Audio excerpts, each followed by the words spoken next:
Daily use words. History சொல்லுவோமே. ஹிஸ்ட்ரினா என்ன?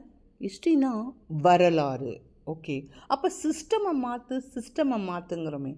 அப்படின்னா என்ன? அமைப்பை மாற்று, அமைப்பு. மெத்தடுன்னு சொல்லுவாங்களே. அப்படின்னா என்ன? முறை. இந்த மெத்தடை ஃபாலோ பண்ணுனா இந்த முறையை பின்பற்று.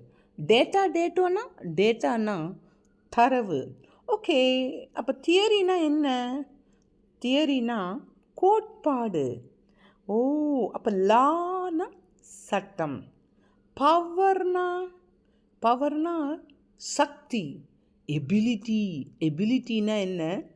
திறன். சொசைட்டி சொல்கிறாங்களே. அப்படின்னா என்ன? சமூகம். ஓகே. ப்ராடக்ட், இந்த ப்ராடக்ட்னு சொல்லுவேன். தயாரிப்பு, அந்த தயாரிப்பு, இந்த தயாரிப்பு. Okay, thank you.